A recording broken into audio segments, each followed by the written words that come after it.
رب اشرح لي صدري ويسر لي أمري واحلل عقدة من لساني يفقه قولي. اللهم انفعنا بما علمتنا وعلمنا ما ينفعنا وزدنا علما. فبشر عبادي الذين يستمعون القول يتبعون أحسنه أولئك الذين هداهم الله وأولئك هم أولو الألباب. أعوذ بالله من الشيطان الرجيم. بسم الله الرحمن الرحيم.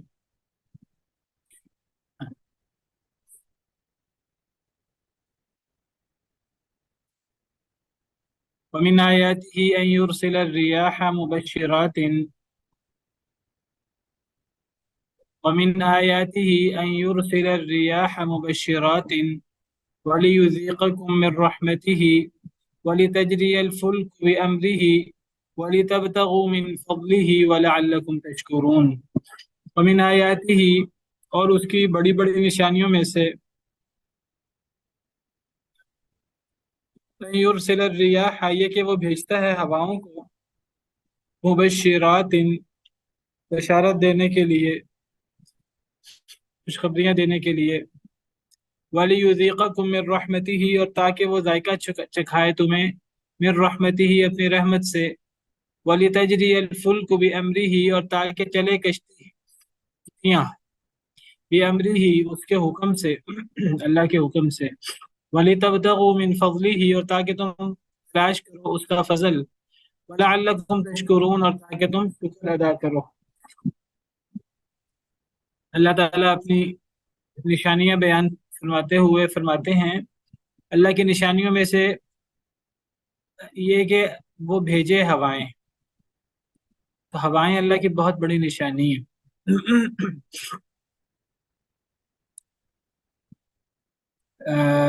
قرآن کریم میں سورہ بقرہ میں اللہ تعالیٰ نے ایک آیت میں اپنی بڑی بڑی نشانیاں ذکر کی ہیں، 7، تو ان نشانیوں میں بھی ہواؤں کا ذکر کیا ہے۔ تو ہوائیں اللہ کی بہت بڑی نشانی ہے۔ اصل میں جس طرح بادلوں سے پانی برسانا، بارش برسانا اللہ کی بہت بڑی قدرت ہے، بہت بڑی نشانی ہے، تو بارش کے پیچھے ایک بہت بڑا ذریعہ، بہت بڑا سبب ہوائیں ہیں۔ عام طور پر جب ہوائیں جمع آتا ہے قرآن میں، تو یہ ایسی ہوائیں ہوتی ہیں جو بارش سے پہلے آتی ہیں، اور یہ بارش سے پہلے بشارت کا کام کرتی ہیں۔ یہ فرق بخش ہوائیں ہوتی ہیں، ٹھنڈی ہوائیں ہوتی ہیں، اور جب یہ ہوائیں چلتی ہیں تو لوگ خوشی سے جھوم اٹھتے ہیں کہ بارش ہونے والی ہے۔ تو ہوائیں جب جمع استعمال ہوتا ہے تو وہ عام طور پر بارش سے پہلے ٹھنڈی ہوائیں جو چلتی ہیں، جو بارش کی نوید ہوتی ہیں، تو وہ مراد ہوتی ہیں ہوائیں۔ اور اگر واحد استعمال ہو قرآن کریم میں الریح، تو واحد جو ہے وہ اس سے مراد عذاب والی ہوا ہوتی ہے، ولیعذ باللہ۔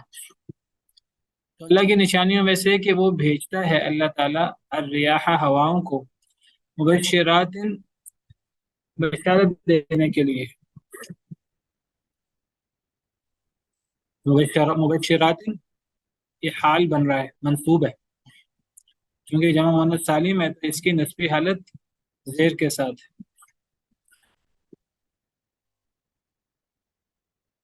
تو اللہ بشارت دینے کے لیے ہوائیں بھیجتے ہیں، بارش سے پہلے ٹھنڈی ہوائیں جو چلتی ہیں، جو بشارت ہوتی ہیں، خوشخبری ہوتی ہیں کہ بارش ہونے والی ہے۔ وَلِيُذِيقَكُم مِّن رَحْمَتِهِ، اور تاکہ وہ ذائقہ چکھائے تمہیں اپنی رحمت سے، یعنی اب وہ ہوائیں چلتی ہیں بشارت دینے کے لیے کہ بارش ہونے والی ہے، وہ اس لیے ہوائیں چلتی ہیں تاکہ اللہ ذائقہ چکھائے تمہیں من رحمتہ، اپنی رحمت سے، یعنی بارش، اللہ بارش برسائے، اور اللہ تمہیں اپنی رحمت کا ذائقہ چکھائے۔ اپنی رحمت کا ذائقہ چکھانے سے کیا مراد ہے؟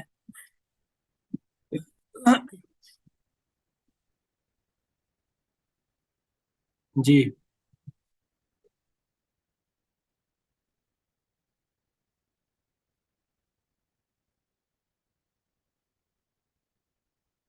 تاکہ وہ اپنے رحمت کا ذائقہ چکھائے۔ تو رحمت کے ذائقے سے کیا مراد ہے؟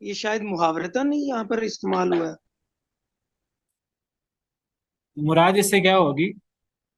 رحمت کا ذائقہ. فوائد حاصل کریں. جی اس سے ٹھنڈی مراد. ہوا، بشارت میں فائدہ.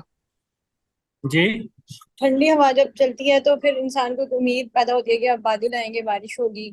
اور ویسے بھی یا اگر گرمی میں ٹھنڈی ہوائیں چلے تو بہت اچھا لگتا ہے.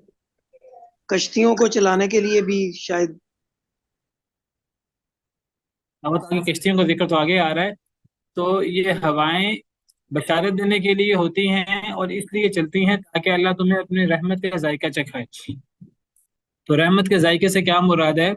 اس سے مراد وہ ٹھنڈی ہوائیں چلتی ہیں بارش سے پہلے، پھر بارش ہوتی ہے، بارش کے نتیجے میں زمین، مردہ زمین زندہ ہوتی ہے، فصلیں لہلہا اٹھتی ہیں، پھل اگتے ہیں، اور پھر ان فصلوں سے انسان اپنا پیٹ بھرتا ہے، انسان وہ مزیدار پھل کھاتا ہے جو بارش کے نتیجے میں پیدا ہوتے ہیں. تو یہ ہے اللہ کی رحمت کا ذائقہ ظاہری جو ہمیں نظر آتا ہے، اور دیگر بہت سارے فوائد، دیگر بہت سارے اللہ کی رحمت کے ذائقے. تو ہواؤں کے نتیجے میں ہوائیں بشارت دینے کے لیے ہوتی ہیں بارش کی، اور اس بارش سے زمین زندہ ہوتی ہے، فصلیں اگتی ہیں، باغات اگتے ہیں، اور ان کا ذائقہ انسان کھاتا ہے، فصلوں کا اور باغات کا. واللہ عالم. اچھا، یہ ہوائیں صرف بارش کی نوید نہیں ہوتی، بلکہ بارش لانے کا ایک بڑا سبب بھی یہ ہوائیں ہوتی ہیں. کیسے؟ صرف بادلوں یہ کو نہیں ہوتا. کھینچ کے لاتی ہیں، بادلوں کو جی کھینچ جی کے لاتی ہیں. جی جی، وہ جس طرح اگلی سے اگلی آیت میں ہم پڑھیں گے، آیت نمبر 48 میں، یہ ہوائیں یہ باقاعدہ بادلوں کو اکٹھے کرتی ہیں، بادلوں کو اوپر تلے کرتی ہیں. جہاں اللہ کا حکم ہوتا ہے وہاں بادلوں کو کھینچ کر لے جاتی ہیں، بادلوں کو پھیلاتی ہیں، بادلوں کو چلاتی ہیں، بادلوں کو اکٹھا کرتی ہیں، بادلوں کو اوپر تلے کرتی ہیں.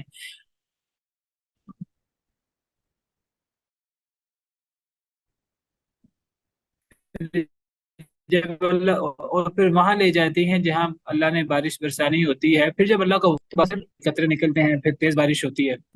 تو اس کے پیچھے بارش برسنے کے پیچھے ہواؤں کا ایک بڑا فلسفہ اور بڑا کردار ہے.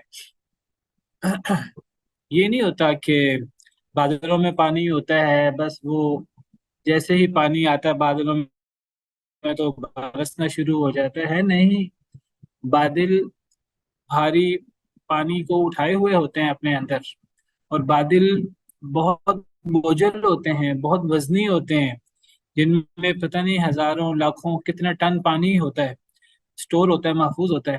ہوائیں جب ان بادلوں کو ایک مخصوص انداز سے، جیسے اللہ کا حکم ہوتا ہے اس کے مطابق اکٹھا اللہ کا جب حکم ہوتا ہے، بادل جب وہاں پہنچتے ہیں جہاں اللہ نے بارش برسانی ہوتی ہے، تو پھر جتنی اللہ بارش برسانا چاہتے ہیں اتنی پھر وہاں سے بارش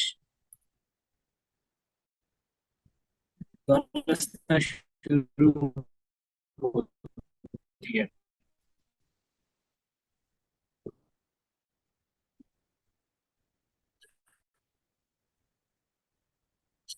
ہوائیں بارش سے پہلے بارش کی خوشخبری بھی ہیں. زمین لوٹ گئی، یورسلا کی زمین پہ اللہ کی طرف لوٹ رہی ہے.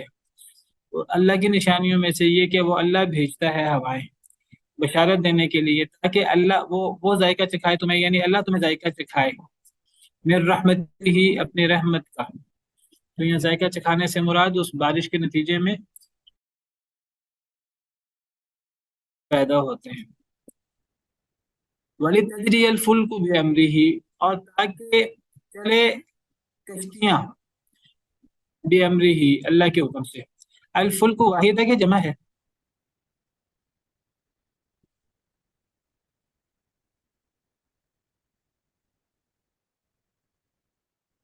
میری آواز کٹ کٹ کے آ رہی کہ کلیئر آ رہی ہے؟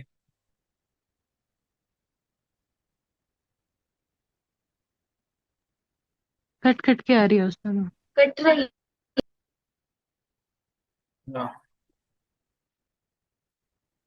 چلیں بہرحال الفلک واحد ہے کہ جمع ہے؟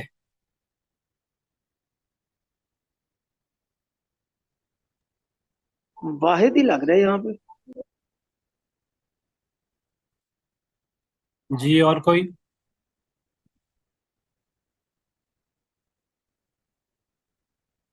الفلک یہ واحد بھی استعمال ہوتا ہے اور جمع بھی استعمال ہوتا ہے.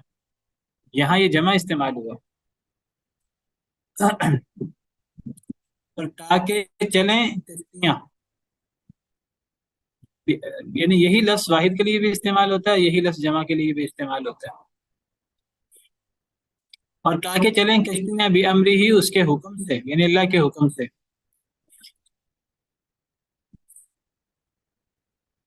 تو یہاں کشتیوں کا ذکر آیا، پیچھے چونکہ ہواؤں کا ذکر ہے، اور ہواؤں کے بارے میں اللہ نے فرمایا کہ وہ بشارت دینے کے لیے ہیں، اور ہواؤں کے ساتھ اللہ نے فرمایا تاکہ اللہ تمہیں اپنی رحمت کا مزہ چکھائے، یعنی بارش، اور بارش سے جو فصلیں اور باغات پیدا ہوتے ہیں. اور پھر اللہ نے کشتیوں کا ذکر فرمایا، تو ان کشتیوں کے چلنے کا تعلق بھی ہواؤں کے ساتھ ہے. وہ کشتیاں اللہ کے حکم سے چلتی ہیں، اور ان کشتیوں کے چلنے میں ایک بڑی وجہ ہوائیں ہوتی ہیں. خاص طور پر ان کشتیوں کی بات ہو رہی ہے جو باد بانی کشتیاں ہوتی تھیں. پہلے تو وہ انجن وغیرہ، موٹر وغیرہ نہیں ہوتی تھی، تو وہ باد بانی کشتیاں ہوتی تھیں. لوگ بڑے بڑے کشتیوں میں باندھ لیتے تھے اور ہوائیں چلتی تھیں، تو وہ ساری کشتیاں ہواؤں کے زور پر ہی، ہواؤں کی بدولت ہی وہ چلتی تھی.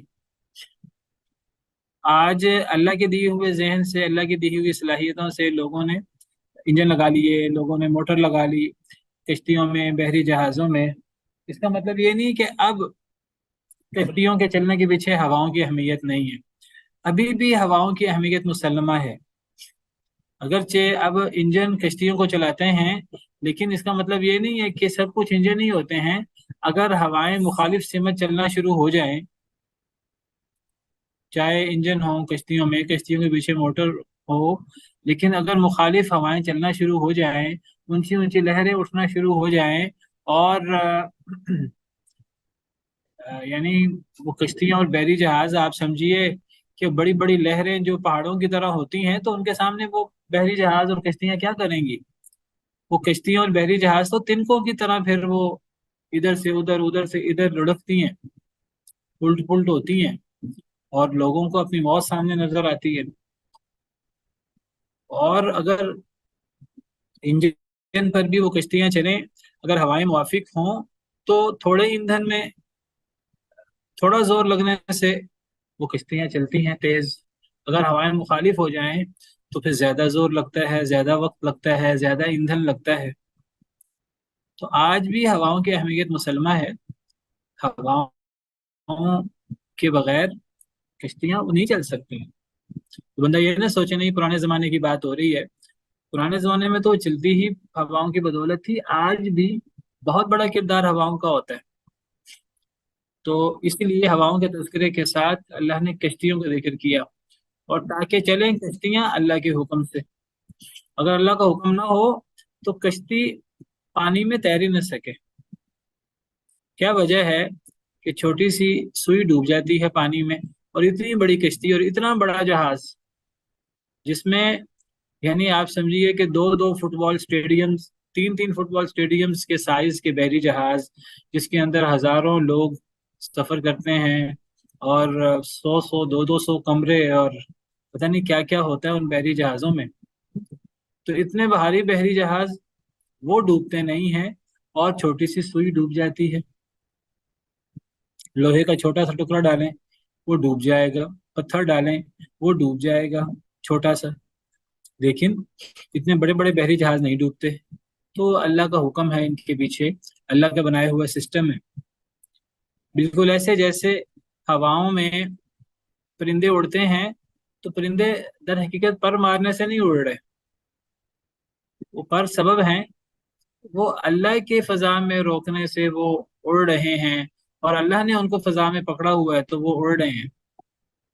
وہ پر مارتے بھی ہیں، پر بند بھی کرتے ہیں۔ الم یروا الی الطیر مسخرات فی جو السماء ما یمسکہن الا اللہ، کیا وہ نہیں دیکھتے پرندوں کو جو مسخر کیے گئے ہیں فی جو السماء، آسمان کے فضاؤں میں، ما یمسکہن الا اللہ، نہیں انہیں تھامے ہوئے مگر اللہ رب العالمین۔ اسی طرح کہنے کو ہمیں لگتا ہے کہ پانی کشتیوں کو اور بحری جہازوں کو اٹھائے ہوئے ہے اپنے اوپر، اور یہ انجن اور یہ ایندھن اور یہ موٹر یہ چلا رہی ہے کشتیوں کو، بحری جہازوں کو۔ نہیں، یہ اسباب ہیں جو اللہ کی دی ہوئی صلاحیتوں سے، اللہ کے دی ہوئے ذہن سے انسان نے بنائے ہیں۔ ان کی نسبت بھی اللہ رب العالمین کی طرف ہی ہوگی۔ یہ اللہ کی بنائی ہوئی چیزیں ہیں، اور اللہ کی تابع ہواؤں کے ذریعے یہ سارا سسٹم چلتا ہے۔ اللہ کے حکم سے یہ کشتیاں چلتی ہیں۔ اللہ نے ان کشتیوں کو تھاما ہوتا ہے تو یہ سمندر کے اندر تیرتی ہیں، یہ بحری جہاز سفر کرتے ہیں۔ اگر اللہ کا حکم نہ ہو تو یہ تھوڑا سا بھی آگے نہ بڑھ سکیں، اور تاکہ چلے کشتیاں اس کے حکم سے۔ وَلِتَبْتَغُوا مِنْ فَضْلِهِ، اور تاکہ تم تلاش کرو اللہ کا فضل۔ تم اللہ کا فضل تلاش کرو سے کیا مراد ہے؟ تجارت مراد ہے، اور تجارت کا بڑا ذریعہ سمندر ہوتا ہے، دریا ہوتے ہیں۔ اور یہ صرف پرانے زمانے میں نہیں تھا، آج بھی تجارت کا بڑا ذریعہ سمندر ہے۔ جتنی تجارت سمندروں کے ذریعے ہوتی ہے، جتنی امپورٹ ایکسپورٹ اور درآمد برآمد بحری جہازوں کے ذریعے ہوتی ہے، اور جتنا یہ سستا یہ ذریعہ ہے چیزوں کو منتقل کرنے کا، سمندر، اگر یہ اس کو بری رستے کے ذریعے طے کرنے کی کوشش کی جائے رستے کو، تو یہ رستہ بہت لمبا ہو جاتا ہے۔ ایک تو ہے نا کہ سمندر کے درمیان سے کشتی بحری جہاز کے ذریعے دریا کے درمیان سے سفر کر لیا جائے، اور ایک ہے کہ وہ کنارے کنارے سے جاتے ہوئے لمبا سفر کاٹ کر بری رستے سے سفر کیا جائے، تو بتائیے کتنا لمبا سفر ہو جاتا ہے۔ پھر بری سفر ہمیشہ اس پہ رقم زیادہ لگتی ہے، بحری سفر پہ اخراجات کم آتے ہیں۔ بحری سفر چھوٹا ہوتا ہے، بری سفر لمبا ہوتا ہے بہت زیادہ، کیونکہ بری سفر سیدھا نہیں ہو سکتا، بحری سفر سیدھا ہوتا ہے، اور فضائی سفر تو اس سے بھی زیادہ مہنگا ہوتا ہے۔ تو تجارت کا ایک بڑا ذریعہ وہ بحری سفر ہے، یہ بحری جہاز ہیں بڑے بڑے۔ پرانے زمانے میں بھی یہ دنیا کی اکثر تجارت ان پر ہوتی تھی، آج بھی دنیا کی اکثر تجارت وہ بحری رستوں کے ذریعے ہوتی ہے۔ روس نے افغانستان پہ جو حملہ کیا تھا وہ انہی بحری رستوں پر قبضہ کرنے کے لیے اور گرم پانیوں میں قبضہ جمانے کے لیے اس نے یہ حملہ کیا تھا۔ آج بھی جو بڑے بڑے سپر پاورز ہیں، تو آج بھی ان کے کنٹرول میں بڑے بڑے سمندر ہیں، بڑے بڑے پانی ہیں۔ ان پانیوں کے ذریعے وہ اپنا کنٹرول کرتے ہیں اور اپنی تجارتیں کرتے ہیں، اور دشمن کو، مخالفین کو اپنے کنٹرولڈ پانی میں، سمندر میں وہ داخل نہیں ہونے دیتے۔ تو اللہ نے ہواؤں کا ذکر کیا، اور ہواؤں کے ساتھ کشتی کا ذکر کیا کہ کشتی کا بڑا گہرا تعلق، بحری جہاز کا بڑا گہرا تعلق ہواؤں کے ساتھ ہے، اور کشتی کے ساتھ اللہ تعالیٰ نے تجارت کا ذکر فرمایا تاکہ تم تلاش کرو اللہ کا فضل، اور اللہ نے تجارت کو اپنا فضل قرار دیا۔ اس سے ہمیں کیا پتہ لگا؟ کئی دفعہ بتا چکا ہوں،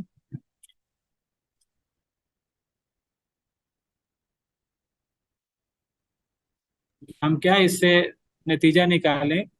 کئی لوگ کہتے ہیں جی یہ مال تجارت، ہمیشہ بری چیز ہی نہیں ہوتی۔ جی کئی لوگ سمجھتے ہیں کہ یہ تجارت اور یہ کاروبار یہ دنیاوی چیزیں ہیں۔ اللہ فرماتے ہیں کہ یہ اللہ کا فضل ہے بہت بڑا، اللہ کی بہت بڑی رحمت ہے۔ یعنی ایک بندہ تجارت کر کے، ایک بندہ کاروبار کر کے بھی اللہ کی خوشنودی حاصل کر سکتا ہے اور اللہ کے مقرب بندوں میں شامل ہو سکتا ہے۔ بلکہ احادیث مبارکہ میں اللہ تعالیٰ نے سچے اور امانت دار تاجروں کے فضائل بیان کیے ہیں۔ التاجر الصدوق الامین، اس کی فضیلت بیان کی ہے احادیث مبارکہ میں۔ تو اس سے پتہ لگتا ہے کہ یہ کاروبار کرنا اور محنت مزدوری کرنا اور رزق تلاش کرنے کی کوشش کرنا یہ دنیا داری نہیں ہے صرف۔ اگر اللہ کے احکامات کو مد نظر رکھا جائے تو یہ عبادت ہے، اللہ کا فضل ہے۔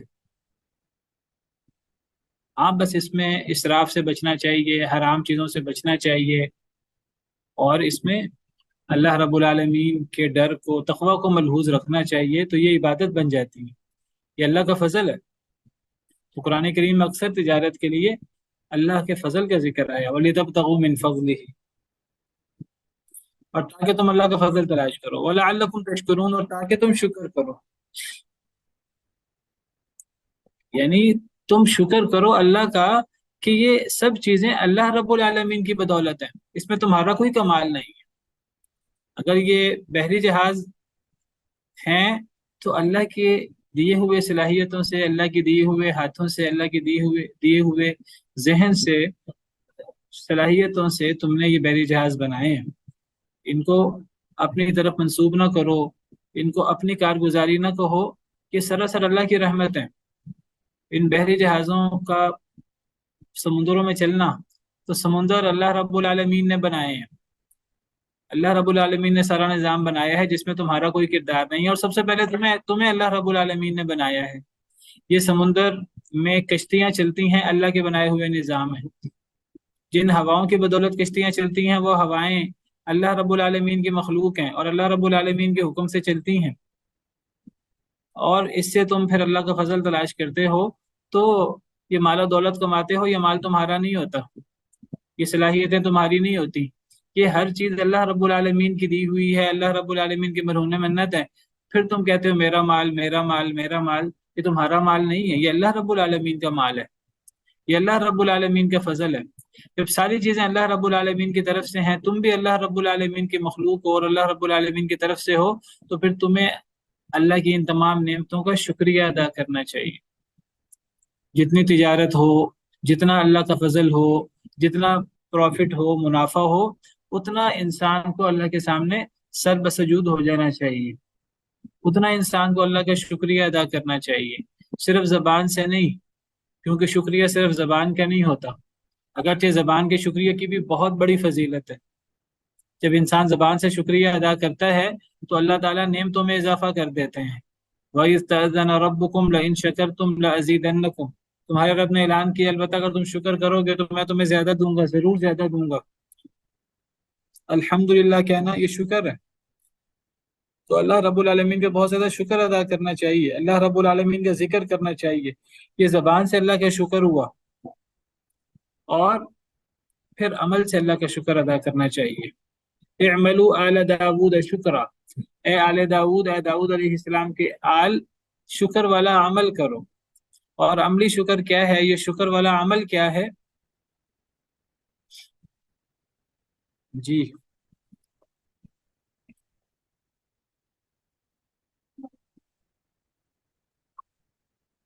اللہ کے دین، شکر کیا ہے، یہ سوال پوچھ رہے ہیں آپ؟ عملی شکر کیا ہے؟ عملی شکر، عملی شکر اللہ تعالیٰ کی ان نعمتوں کو صحیح جگہوں پہ استعمال کرنا، یہ بھی شکر ہے۔ اور اگر ایک جملے میں اگر ہم کہیں عملی شکر کیا ہے؟ اللہ تعالیٰ کی احکامات کی بجا آوری۔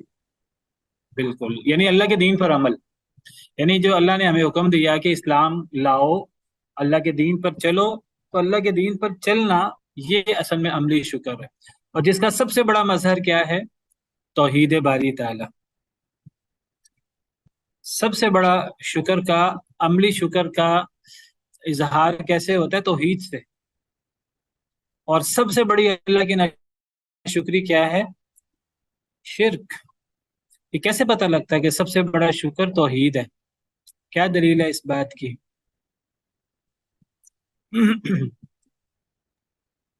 یہ سب سے بڑی سب سے دانائی بھی بڑا ہے، علم سب سے بڑا شکر شرک ہے، اور توحید ہے، سب سے بڑا شکر، سب سے بڑی ناشکری شرک ہے۔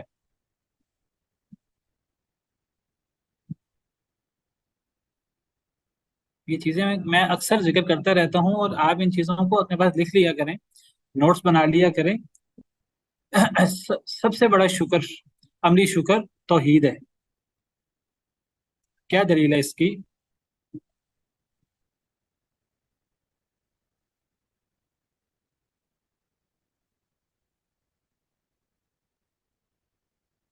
ہاں بیٹا، آپ نے صحیح بات کہی ہے، لیکن کوئی واضح دلیل کہ سب سے بڑا شکر اللہ کی توحید ہے۔ سر سورہ اور سب سے فاتحہ بڑی، سے ملتا ہے۔ اصل میں یہ استدلال کی چیزیں جو آپ ذکر کر رہے ہیں، اس طرح کی چیزیں تو بہت ساری مل جائیں گی، واضح صریح الفاظ موجود ہیں قرآن میں۔ سر میں اشارہ جنتیوں کر کا دیتا ہوں، حضرت لقمان علیہ السلام نے فرمایا ہے یہ بات۔ جی شرک ظلم عظیم ہے سر۔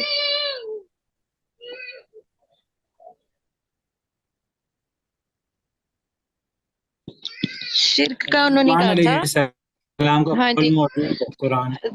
لقمان نے کہا تھا شرک ظلم عظیم ہے، اور اپنے بیٹوں کو جب وصیت کی تھی تو وہ بھی توحید کی نہیں، اس کا تھی۔ تعلق اب شکر سے کیا ہوا؟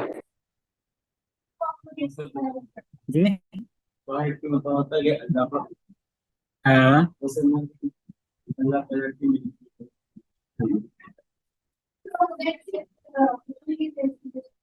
چلیں آپ نے اس کو یاد رکھنا ہے۔ میں ایک دفعہ دوبارہ بیان کر دیتا ہوں۔ حضرت لقمان علیہ السلام نے اپنے بیٹے کو نصیحت کی تھی، کیا نصیحت کی تھی؟ اللہ فرماتے ہیں وَلَقَدْ آتَيْنَا لُقْمَانَ الْحِكْمَةَ أَنِ اشْكُرْ لِلَّهِ، اور البتہ تحقیق ہم نے دی لقمان علیہ السلام کو حکمت۔ لقمان حکیم ہم کہتے ہیں نا، حضرت لقمان کے بارے میں اختلاف ہے کہ اللہ کے نبی تھے کہ نبی نہیں تھے، بہرحال بہت بڑے حکیم، بہت بڑے دانا شخص تھے۔ بہت سارے علماء تو انہیں نبی مانتے ہیں، بہرحال کوئی ایسی دو ٹوک دلیل نہیں ہے ہمارے پاس کہ وہ نبی تھے، اور نہ ہونے کی بھی کوئی دلیل نہیں ہے، انکار بھی نہیں کیا جا سکتا۔ اور اللہ نے بڑے اہمیت کے ساتھ ان کا ذکر فرمایا ہے، جس سے پتہ لگتا ہے اگر یہ نبی نہیں بھی تھے تو بہرحال اللہ کے ولی تھے اور بڑے برگزیدہ شخصیت تھے۔ ایک سورت ہے قرآن میں، سورہ لقمان۔ تو اللہ فرماتے ہیں کہ ہم نے لقمان علیہ السلام کو حکمت دی، بہت دانا شخص تھے، اور وہ حکمت کیا تھی؟ انشکر للہ، یہ کہ اللہ کا شکر ادا کرے۔ تو ومن یشکر فانما یشکر لنفسہ، جو شکر کرتا ہے وہ اپنے نفس کے لیے شکر کرتا ہے۔ ومن کفر فان اللہ غنی حمید، جو ناشکری کرتا ہے تو اللہ تعالیٰ بے نیاز ہے، تعریف کیا گیا ہے۔ وَإِذْ قَالَ لُقْمَانُ لِابْنِهِ وَهُوَ يَعِظُهُ يَا بُنَيَّ لَا تُشْرِكْ بِاللَّهِ إِنَّ الشِّرْكَ لَظُلْمٌ عَظِيمٌ، اور جب کہا لقمان علیہ السلام نے اپنے بیٹے سے، اور وہ اسے واعظ کر رہے تھے، کیا پیارے بیٹے اللہ کے ساتھ شرک نہ کر، اللہ کے ساتھ شرک نہ کرنا، ان الشرک لظلم عظیم، یقیناً شرک البتہ بہت بڑا ظلم ہے۔ تو ان آیات سے پتہ لگا، ایک تو اللہ کا شکر کرنا یہ سب سے بڑی دانائی ہے، سب سے بڑا حکمت ہے۔ اور اللہ تعالیٰ فرماتے ہیں ہم نے لقمان علیہ السلام کو دانائی عطا کی، حکمت عطا کی تھی، اور حکمت کیا تھی کہ وہ شکر گزار تھے اللہ کے۔ اور اس شکر گزاری کا جو مظہر اللہ نے ذکر کیا پہلا، کہ حضرت لقمان علیہ السلام نے اپنے بیٹے کو نصیحت کرتے ہوئے فرمایا کہ اے پیارے بیٹے اللہ کے ساتھ شرک نہ کرنا۔ تو سب سے بڑی دانائی، سب سے بڑا شکر کیا ہوا؟ اور یہ عملی شکر ہے کہ جو حضرت لقمان نے اپنے بیٹے کو نصیحت کی اللہ کے ساتھ شرک نہ کرنا، یعنی توحید۔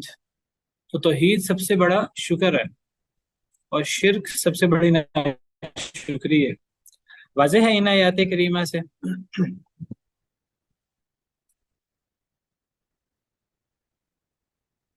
اگر ہم کہیں کہ اللہ کا شکر اس کا دوسرا بڑا مظہر، دوسری بڑی دلیل کیا ہے؟ وہ والدین کے ساتھ حسن سلوک ہے۔ بہرحال اگر ہم ایک جملے میں کہنا چاہیں عملی شکر کیا ہے، تو عملی شکر کیا ہے؟ اللہ کے دین پر عمل کرنا،